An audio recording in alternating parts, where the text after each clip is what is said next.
vamos a abrir la cuadrícula mayor, y vamos a dibujar una elipse. Vamos a también abrir los ejes y así la hacemos simétrica respecto a los ejes. Entonces hacemos una elipse, marcamos por ejemplo este punto, el otro foco y un punto, por ejemplo este.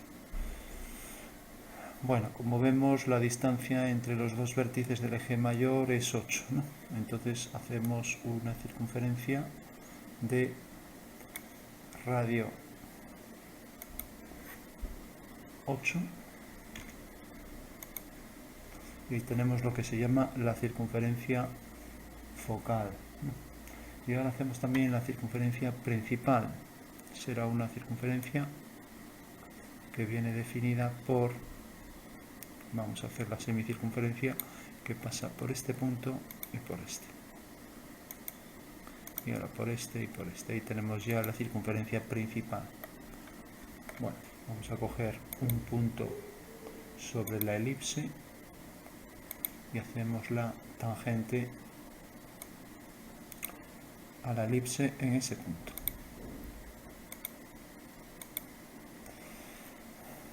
Bueno, una vez que tenemos esto, pues tenemos aquí que respecto a, ahora hago aquí centro en este foco, hago otra circunferencia con este centro y radio 8. Bueno, tengo la otra circunferencia focal. Bueno, por último, si uno, bueno, antes de nada, si hago el simétrico de este punto respecto a esta recta, pues tengo aquí que queda sobre la circunferencia focal. Ya puedo mover la tangente, que siempre quedará sobre esa línea, ¿no? Bueno, pues ahí tenemos ya la primera propiedad.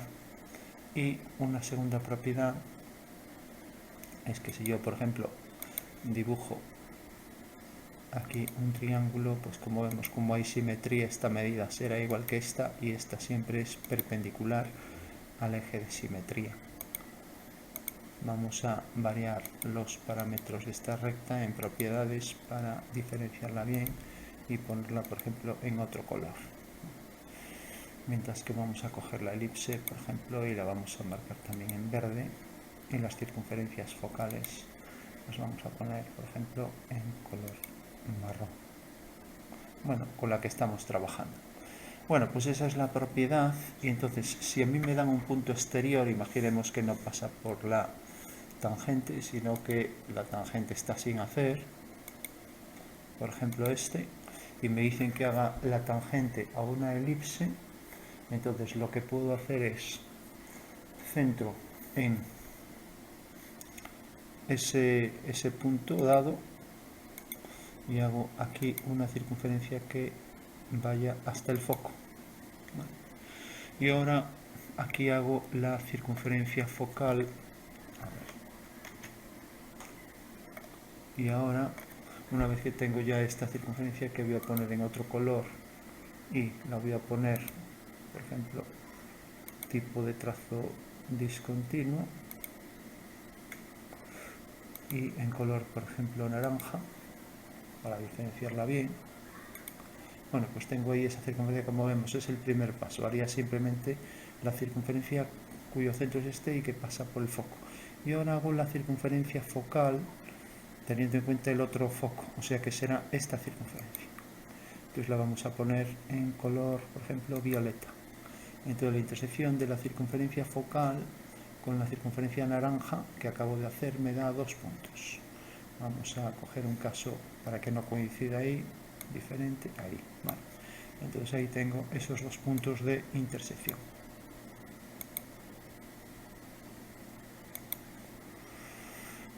Bueno, por último, como podemos ver, si alineo, por ejemplo, este punto con el foco, veremos que realmente corresponde a esta línea que está alineado con esto. Ahora lo que hago es la tangente desde este punto a la elipse. Una va a ser esta y la otra va a ser esta. Vale. Bueno, pues decía también, vemos un caso donde se vea más claro, muevo por ejemplo este punto, a ver, lo voy a mover, por ejemplo, como la tangente esa está ahí determinada, voy a moverla hacia aquí. Bueno, aquí lo vemos más claro.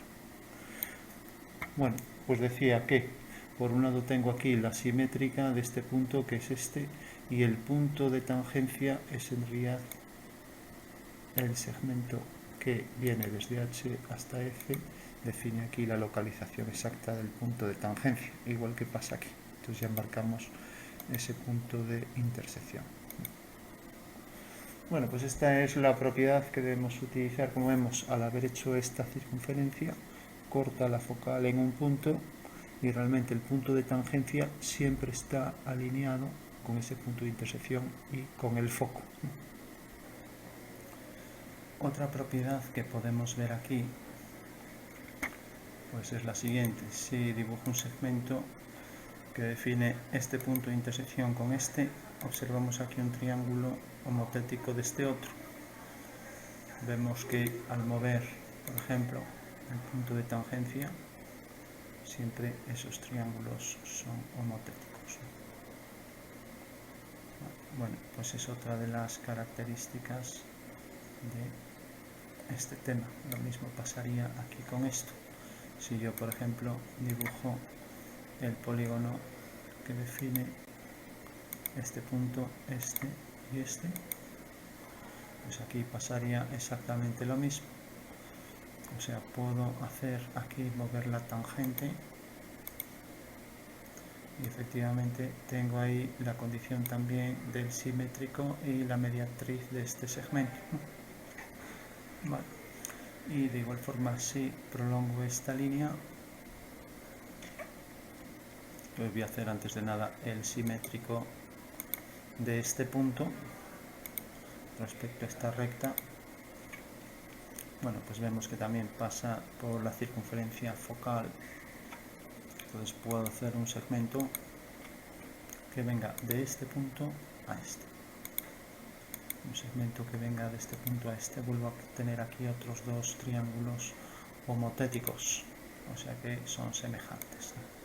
Pero aparte de la semejanza, también lo que indica su transformación por homotecia es que un punto alinea los puntos que hacen pares de segmentos semejantes, ¿no? Bueno, pues esa sería la forma homotética. A ver. Y como vemos, esa es otra propiedad que nos va a facilitar relaciones de la tangente a la elipse con esas formas que tenemos ahí, ¿no? Y podemos ver los distintos casos particulares que se cumple siempre esa propiedad.